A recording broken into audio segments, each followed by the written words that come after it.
Good afternoon, and thank you for joining us for today's market overview. My name is Cory Hoffer. I'm a lead advisor here at Hermitage Wealth Management. And as many of you know, our firm has the privilege of working with many talented institutional investment advisors. Today, I'm pleased to introduce one of those in Elizabeth Dooley of City National Rochdale. You'll hear us refer to that as CNR. They're an RBC company. Elizabeth hails from Ireland.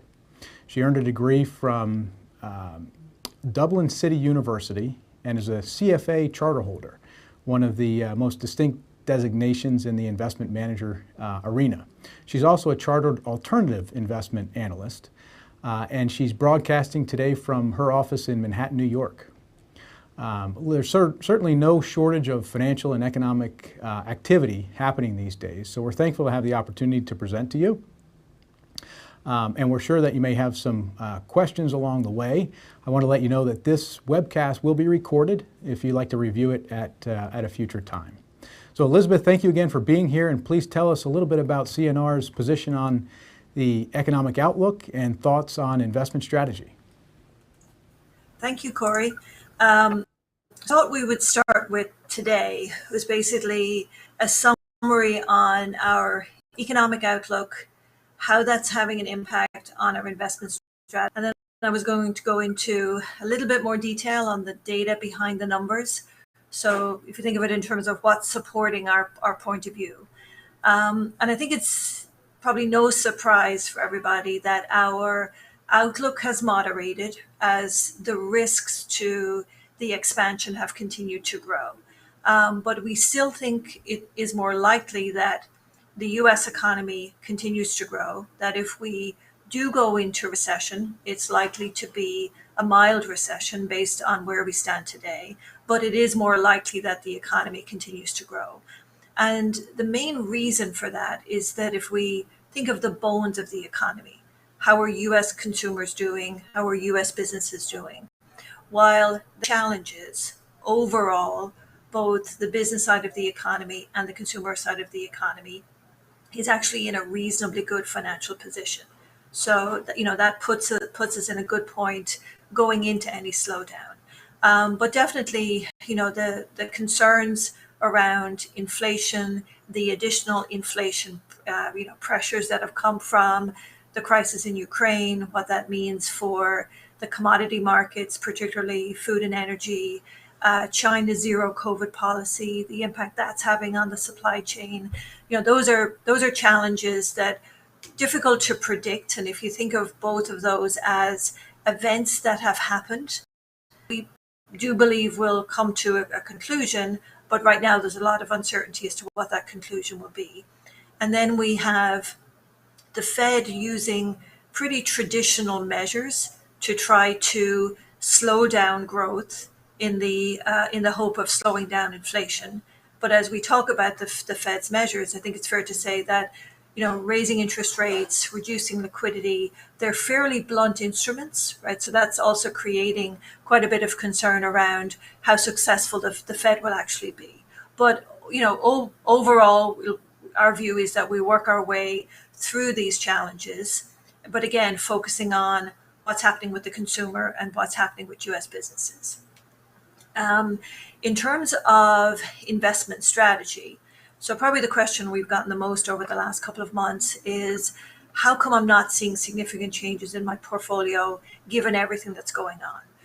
If you think of it in terms of how we came into this year, yes, we did have an overweight to equities, but it was more US companies and it was good quality companies, right? So we were not invested in the more speculative tech names that have had a significant drawdown in the last couple of months. We're not in Bitcoin. We're not in the Eurozone. We're not in long duration fixed income. So a lot of the areas that have struggled the most are areas that we had little to no exposure to. So the changes that you've seen in portfolios are more related to what are the areas of weakness because of what's happening more recently. So for example, our outlook for the Eurozone has continued to deteriorate. And we do think there's a real likelihood that Europe goes into recession. Because of that, we already had no exposure to European stocks. And then we've been looking at the US companies that we do own and where are their revenues coming from. So some of the more recent sales have been reducing exposure to companies that have more revenue coming from the Eurozone because we expect that to be weaker. And then on the fixed income side, the bonds that we held were either shorter duration, so we did not have as much interest rate sensitivity, or in what we call the opportunistic space, right? So taking credit risk as opposed to interest rate risk. That's actually held up much better over the last couple of months. In terms of the outlook going forward, right? So what has changed? We're now forecasting for the U.S. economy to grow this year somewhere in the 2.5% to 3.5% range. We had started the year somewhere in the 3.5% to 4.5%, right? So you can see the expectations for growth have moderated. But if it was any other year and we said we expect the economy to grow 2 to 3%, most people would be reasonably happy. But I think it's the expectation that, or the realization that we've come down from the higher numbers. There's a lot more uncertainty to that outlook. That's creating some concern. But as I said, we still think it's more likely that the U.S. economy continues to grow, albeit at a slower pace. Also, with corporate profit growth, we are looking for profits to grow somewhere in that 6 to 8% range for this year. As we look at the first quarter numbers, yes, there were a couple of notable misses. Yes, some of the earnings for some of the technology companies was a little bit weaker than anticipated. But for the most part, most companies met their expectations and the downward revisions were fairly modest. But I think it's fair to say as the outlook changes, right, and as the concerns evolve over the next couple of months, that could change, but we're still expecting profits to grow this year. We have increased our inflation expectation, and we've also increased the range because we do think inflation is likely to remain higher for longer, and it's a combination of factors. As we look at consumption and consumer spending, even though we've been dealing with higher prices, higher inflation for over a year now, we have not seen a meaningful reduction in consumer spending. So even though we're all worried about it, it's not necessarily changing what we're doing. So it's not necessarily having that significant negative effect. And then we have the ongoing challenges, the situation with Russia and Ukraine, that's created a lot of disruption in the commodity space, higher energy prices, almost all the commodities used in the manufacturing sector, all of those prices are higher food prices, right? That's creating uncertainty. And then you have the continuation of the zero COVID policy with China. That's creating disruption in the supply chain, which is also leading to higher inflation. So that's why we think it's more likely that we see higher inflation for longer. And then as a counter to that, the Fed has started to raise interest rates. So, and really what we've seen over the last couple of months, it's not just that the Fed is raising rates, but the expectation of how much and how fast has increased. So we're now looking for anywhere in the range of 2 to 2.5% to be the rate increase over the year. We've gotten 75 basis points so far. We're expecting at least another 1 to 2.5% increases in June and July, and then it might slow down a little bit. But it really is all going to depend on the inflation numbers and whether or not we're starting to see any peaks being reached, which is really what we're looking for. As we look at our economic and financial indicators, so there's more yellow, true, but there's still a lot of green. So again, it's looking at the bones of the economy.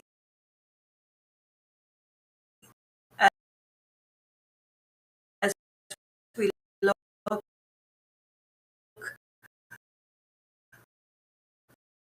on the consumer side of the economy, labor number created this year. And we were 11 million job openings, and we have approximately 6 million people who are actively looking for work. So very, very strong market for anybody who's looking for work. That's helping to support consumer confidence. In turn, it supports consumer spending. When we look at housing, yes, it is true that higher interest rates equate to higher mortgage rates. That will be a drag on home sales going forward. But if you think about it for existing homeowners, you've already locked in your mortgage at what have been historically low rates.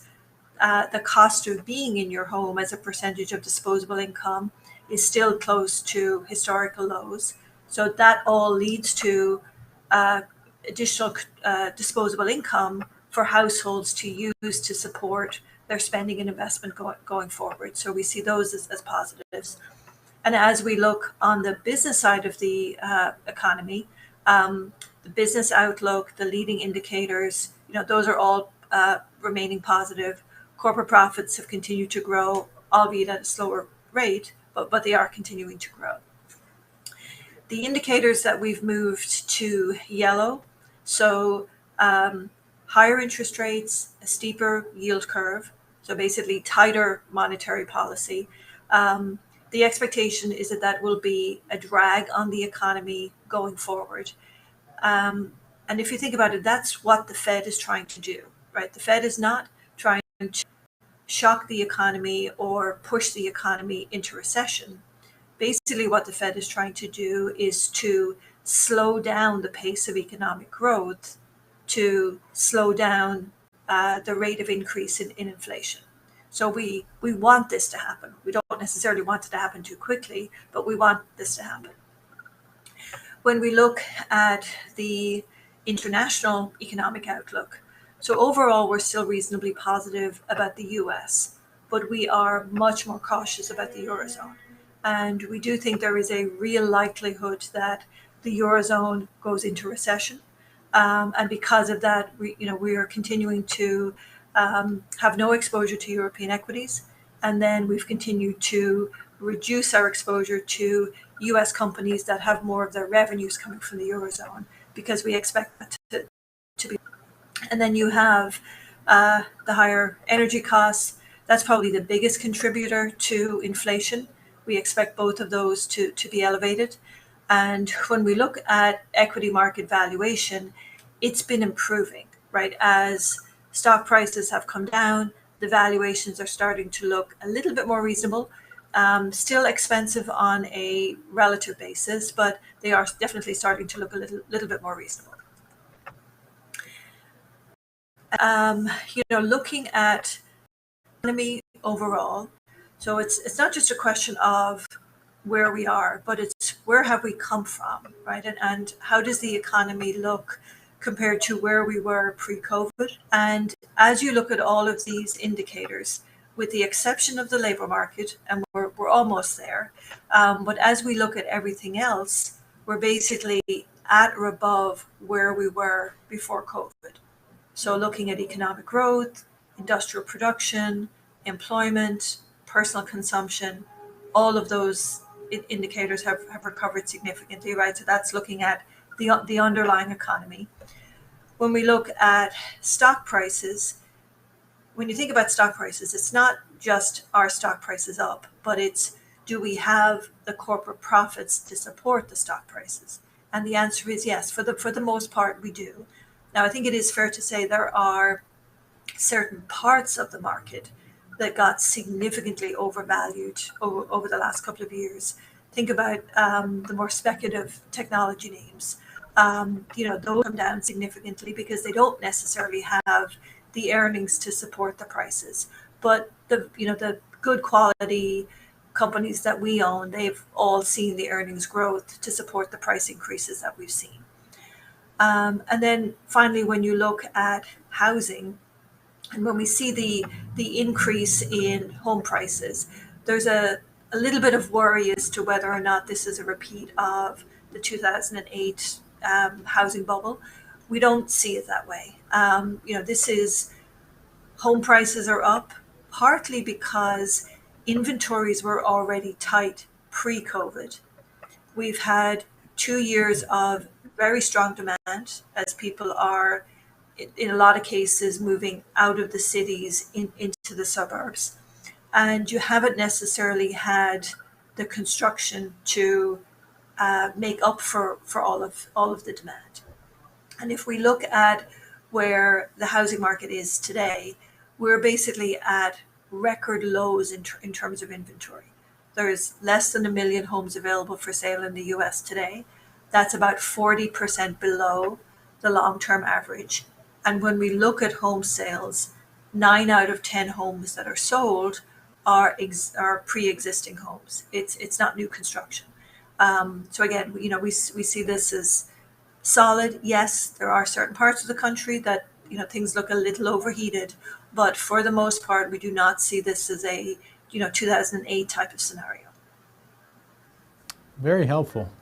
Yeah, so Elizabeth, it appears that although the backdrop seems to be strong, at least for the U.S. right now, there are some real headwinds I think that we're dealing with today, and there appears to be sort of a dichotomy between those who are impacted by this inflationary environment and those who are not. And so it seems like travel and hospitality and certain luxury goods and services seem to be inflating at a more rapid pace than other things. Is this different from inflationary environments that we've experienced in the past? It is, in the sense that normally when you have a downturn in the economy, demand falls and supply has time to recover. If you think of what happened back in 2020, and you see this on the chart on the right hand side. So we had an initial dip in demand, which was very significant, but it recovered very quickly. And the way that it recovered was very different, in that when you look at consumer spending over the long term, it tends to break down to about 2/3 of the spending goes on services and 1/3 of the spending goes on goods. Basically, what we've seen over the last 2 years is that spending on services was way below average, mainly because a lot of this were not open, were not available, right? We didn't have those opportunities to travel, to go on vacation, to go out to dinner. So that spending really didn't happen. Whereas spending on goods was way above average. And that's partly because we were all at home. Paul Singal, our economist, makes a joke about how families were all buying sporting equipment, to keep the kids occupied and to keep themselves occupied, because there really wasn't a lot more that you could do. So if you think about it, it's almost like we've had 5 years worth of spending on goods in 2 years. And then when you think about spending on services, we've missed 2 years and now we're all playing catch up.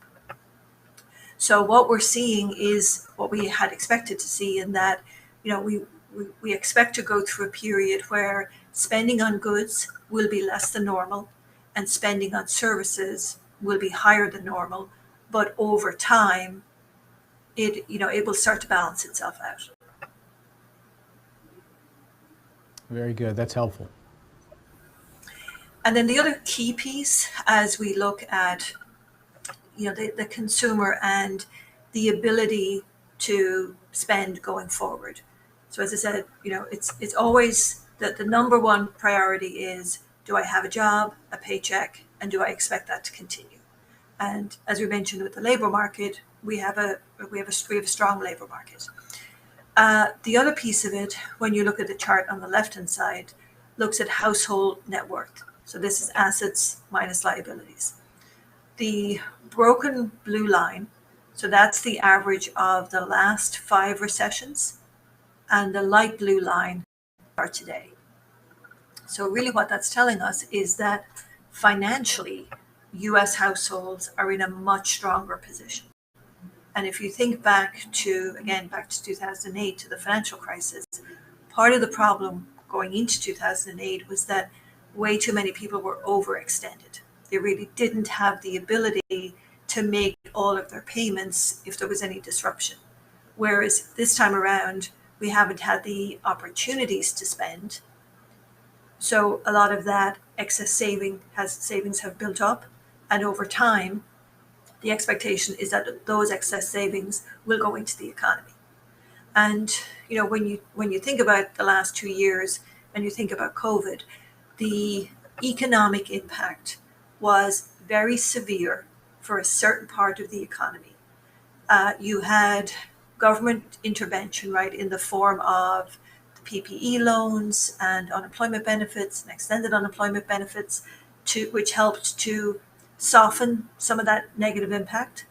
And then more importantly, you had a large percentage of the overall population that were able to continue to work and collect a paycheck.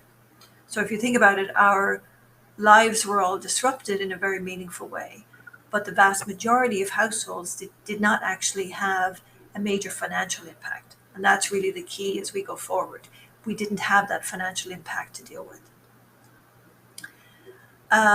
Touching on inflation. So when you look at the consumer price index, and on the left-hand side, we basically go through the components.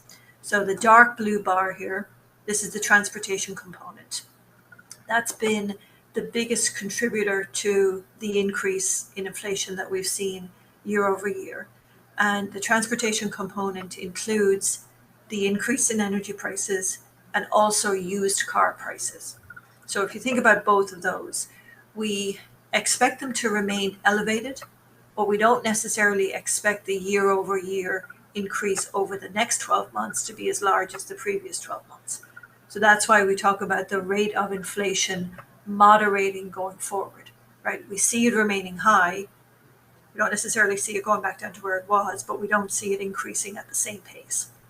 And that's really what the Fed is looking at going forward. It's that, does it continue to increase at the same pace? What we're watching in terms of Ukraine, the worry really is that the conflict continues, right? And the longer it continues, the greater risk that you have. So it's not only disruption, the current disruption that you're dealing with, but it's also the risk that some of the infrastructure could be damaged further, right? So you think about the energy pipelines, you think about the fact that, if the planting season doesn't happen in the next month or so, it's not going to happen, right? So you've lost that production.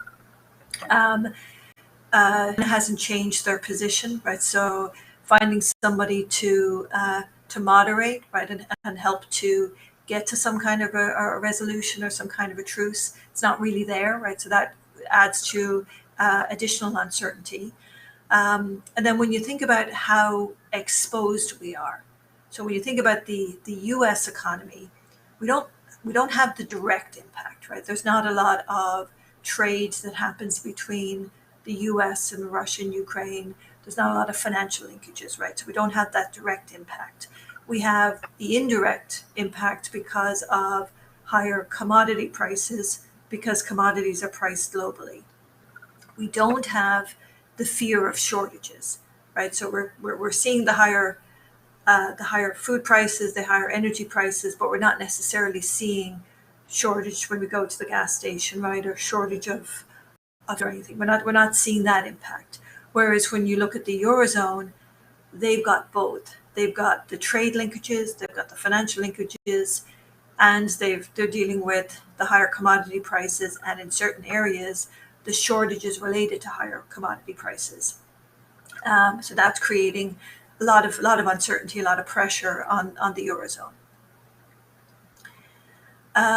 Touching a little bit on energy prices, because this is always a big question, as we're dealing with higher energy prices, do we see this as a 1970s type of situation? And the answer is no. And it's really for two reasons. One is that the U.S. economy, we're now a net exporter of energy products overall. Where we import from, most of our imports come from Canada. We import a lot less from the Middle East, and our imports from Russia are minimal. And then when you look at energy consumption, which is the chart here on the right-hand side, it looks at energy consumption for the overall economy. And you can see it's gone down over the years. And the reason it's gone down is primarily because everything that we use is more energy efficient. Our homes are better insulated. Our appliances are more energy efficient. Our vehicles, right, are more energy efficient. So the overall usage is less. And then when we look at oil prices relative to disposable income, it's a smaller percentage. So yes, we don't like the higher prices, but it's a smaller hit to our pocketbooks and our disposable income than it has been during previous time periods. So that's why when we think about the impact on the economy and our investments, and it's not to discount it, right? But it's to say keeping it in perspective. It's not nearly as painful or nearly as damaging to the economy as it has been previously. And then touching on the labor market. So as we mentioned earlier, the labor market is in good shape. You know, we've got a strong labor market. Workers are seeing wage gains. So when you think about the inflation impact, to a certain extent, for the average household, the increase in prices is being offset by an increase in wages. So we're not seeing all of the hit from higher prices. That's also what's partly helping to support confidence. But on the business side, right, businesses are dealing with higher wages. And this is really the challenge for the Fed is how do we manage through this? Because you don't want wages to go up too much, but you also don't want to kill the recovery. So it is trying to find that right balance. Yeah, that was going to be one of my questions for you today, Elizabeth, was, you know, the Fed's got this really difficult task of trying to sort of counterbalance this wage price, you know, spiral risk. And so can you tell us a little bit more about that challenge and sort of what they're trying to do with the labor markets in light of this rising wage phenomenon we've been experiencing? Well, if you think about what the Fed is trying to do, right, they're not necessarily trying to impact labor markets directly. What they're trying to do is slow down demand. So if there's a slowdown in demand leading to less need for workers, that creates less pressure on businesses' ability to fill those openings and essentially less competition for workers. Because that's the biggest challenge, is that you have lots of cases where businesses are increasing wages more to retain the workers they have, more so than to fill openings, right? So you're trying to balance all of those things, in that you want wages to grow, you don't want them to grow too fast. You want the economy to grow, you don't want it to grow too fast. So it is trying to balance all of those things. The other piece of this too, which the Fed has really no control over, is that when you think about the labor market in the US, there's always been a certain percentage of the labor force that's foreign workers, right? So we're not talking about illegal. We're talking about the workers who come in legally. So whether it's the agricultural mortality workers, the healthcare workers who come in, they work 6 months, 12 months, whatever the contract is. The vast majority of those programs are all still shut down because of the COVID restrictions, and they haven't reopened. So when you look at where most of the pressure on wages has been, it's actually been, in a lot of cases, it's the lower level, lower skilled workforce, because you have more people competing for a smaller workforce. And then you also have a situation where, partly because a lot of people have moved, right? You have growth in certain parts of the country where you don't necessarily have the skill levels to meet that demand. That's also putting upward pressure on prices. So it is a very delicate balance here, right, in terms of being able to influence all of that by increasing interest rates. But really that's what the Fed is attempting to do, because that's the only tool the Fed actually has available to it. And it reminds us a little bit of, so Bernanke spoke yesterday. And one thing I always remember is back in 2012, he made a comment, and it was talking about monetary policy, that basically monetary policy by itself could not spur growth. We needed fiscal policy decisions as well. And if you think about where we are right now, monetary policy by itself is not going to slow the economy. We need fiscal policy decisions as well. So you need both working together to achieve the stated goal of the Fed. Right. Yeah, difficult balance, no doubt. Exactly.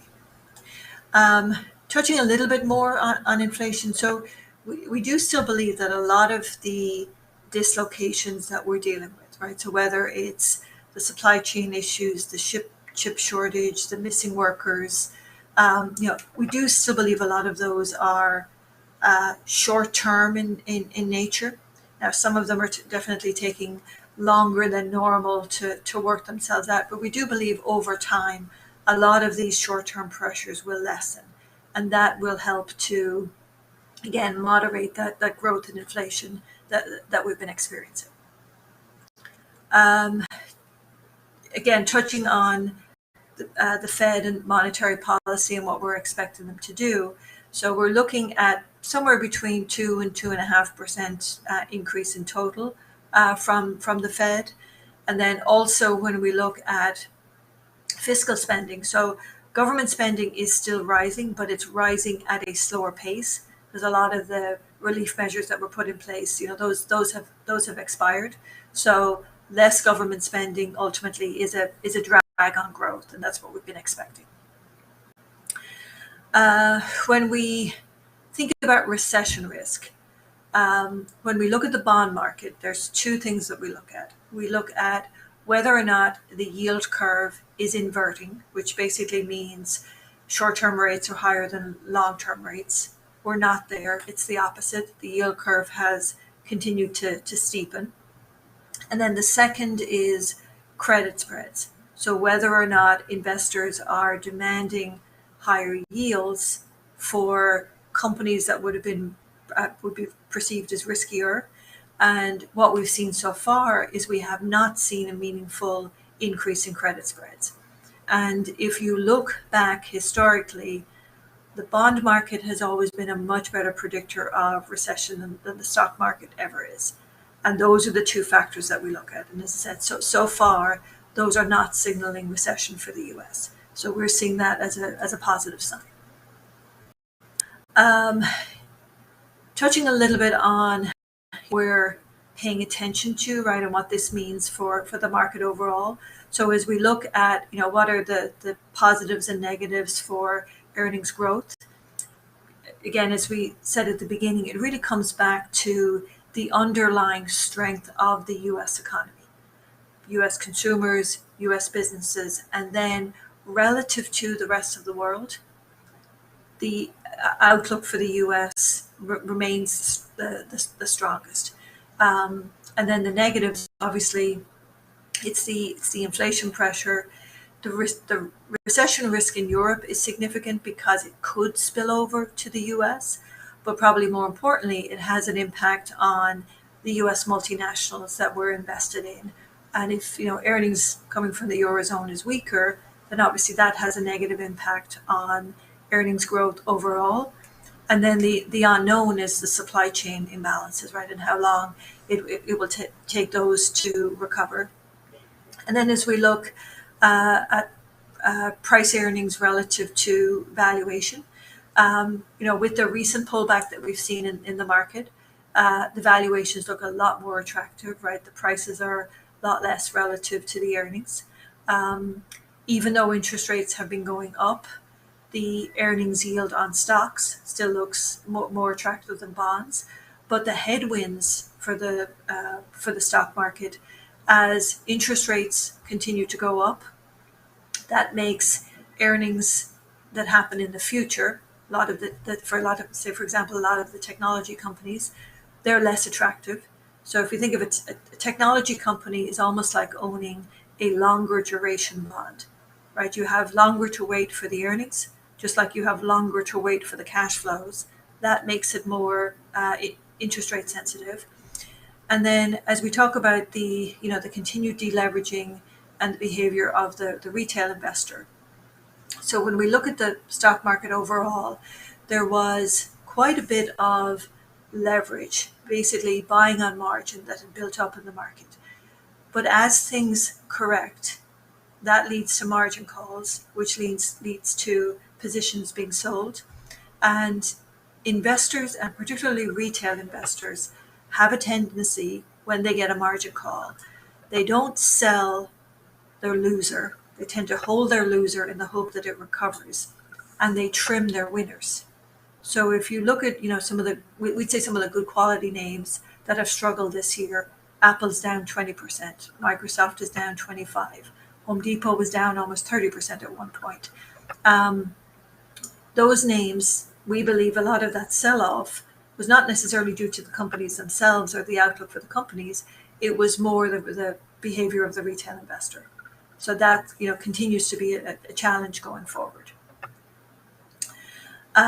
Typically, though, when even if interest rates are going up, as long as the economy continues to grow, that tends to be a positive for earnings, and it tends to be a positive for stocks. So we are still looking to see positive returns as we work our way through this cycle. It's probably a little hard to believe right now, with the volatility that we're going through. But if you look back to 2015, which was the last time the Fed was raising rates, the volatility wasn't quite as bad, but it was significant. And that was a year where we had a number of periods of more than 10% volatility in the market, and not necessarily a lot in the way of returns. Even though interest rates have gone up, we still see stocks as being more attractive than bonds. But hopefully, and we are hopeful that the Fed is going to be successful here, where they are able to raise interest rates and for interest rates to stay there, where we can actually get back to a point where investment grade bonds are a viable option again for investors. And we do think that's a key point going forward. Touching a little bit on volatility, and I think we would all agree what we're going through right now with the market, it's painful.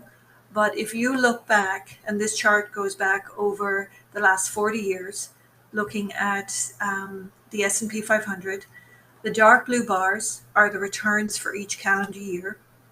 And you can see most of the time we actually end up positive. And then the red boxes are the largest declines during each of those years. So you can see every year without fail, we have periods of volatility. This year, it's a little more than normal, but again, it's not unusual. Being in this yellow zone for the S&P is not at all unusual. And then in terms of valuation, so valuations are still high. They've come down in a meaningful way, and we're not quite back to the long-term average for the S&P, but we're very close. And that's why, as we look at the markets overall, there are certain areas where we do see long-term opportunities, even though, as I said, we wouldn't be at all surprised to see a little bit more volatility in the short term as we're working our way through this wall of worry and negative news. But again, we still think over the longer term, there are reasons to be positive about the US. And then touching on earnings, we have reduced our earnings forecast for this year, and that's mainly because of even more weakness in Europe, and then also the higher input costs, which have continued, right? So that's mainly higher commodity prices. But we do think the growth in the US economy, right, that will be supportive of profits. And as I said, somewhere in the 6 to 8% is what we're expecting to see for this year. Very good. And so so 6 to 8% on the year, how comfortable, and hopefully you can sort of speak for CNR on this, but how do you feel? Do you think earnings will be that strong in the second half of the year? I mean, we've had a pretty good couple quarters of earnings reporting thus far. I think, exceeding expectations when you look at sort of beats and misses, which has been helpful. But what are you thinking? What are your thoughts on the second half of the year? I would say we're still positive. Hmm. I do think a lot will depend on what happens over the next 2 quarters, right? Does the situation in Ukraine change? Situation with China. Do we see any changes there? Because that's probably the biggest headwinds to the earnings outlook. Um, I would say overall we're confident.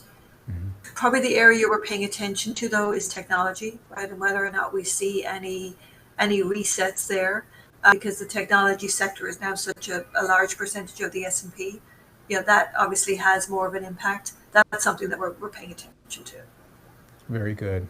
Very good. Well, thank you for the information, Elizabeth. A lot of good, comprehensive information and so eloquently stated. We really appreciate it. We've had a couple of questions come in that I hope you'll stick around and answer for us.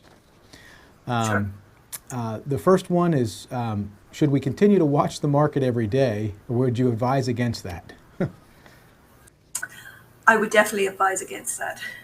um, uh, I always say if a client's looking at the market every day, I've failed.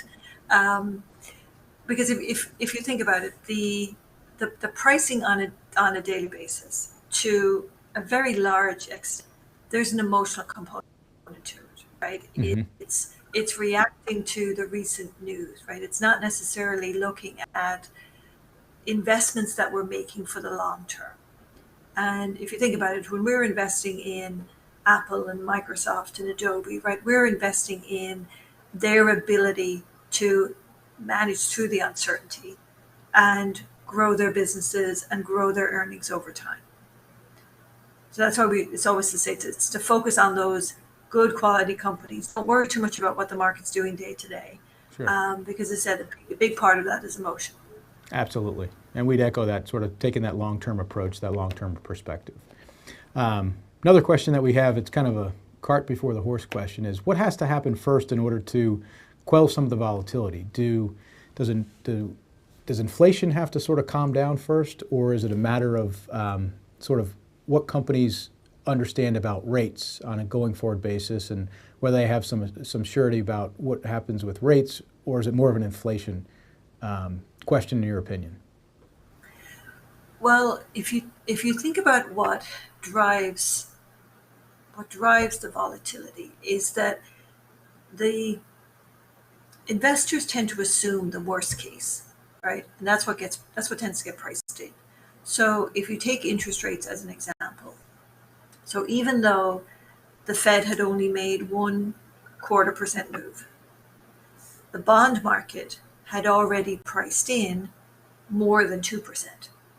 So if you look, say, the yield on the 10-year Treasury, we went all the way up to, I think it was almost 310.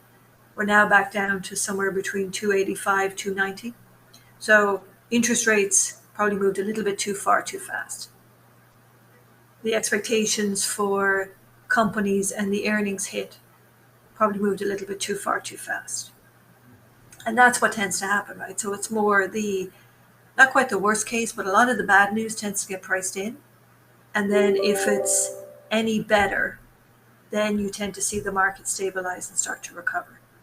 And that's really where we are, right? We do feel that a lot of the bad news has been priced in. But there's, again, as we said at the beginning, it's the things that the Fed can't control that'll probably have the biggest impact in the short term. Hmm. Russia and Ukraine, the China and the supply chain. That's probably what's going to drive things a little bit more. Right. And Okay. there's a little bit of wait and see, right? The Fed's made the first move. They've indicated what they're going to do next. Is it starting to have an impact? If you look at the CPI numbers that just came out, so the headline number was a little bit lower. Okay, that's a positive. Then when you look at inflation in goods and inflation in services, and you alluded to this earlier, so inflation in goods, we're not quite coming down, but it looks like we've peaked. Whereas inflation in services is starting to pick up a little bit, which is what we had expected. Right. But when you think about all of this data, it has to peak before it falls. And it does feel like we're getting closer to the peak. Hmm. And that's really what we're looking for. And if we've peaked and we're starting to fall, well, then that actually helps the Fed. And that's kind of what we're focused on. Right, and providing some certainty. Yeah, so terrific. And I guess one final question would be, we covered a lot of ground today. If there were one area, if you were an investor, Elizabeth, right, either in a 401k plan or managing your retirement assets or what have you, what would you be most focused on right now? I think it's good quality US companies. And it's don't get too caught up in the short term uncertainty, right? You're in good US businesses for their ability to navigate through all the uncertainty over the long term. And then the second piece of it would be, when do you need the money? And this is where, your team and the financial planning comes in.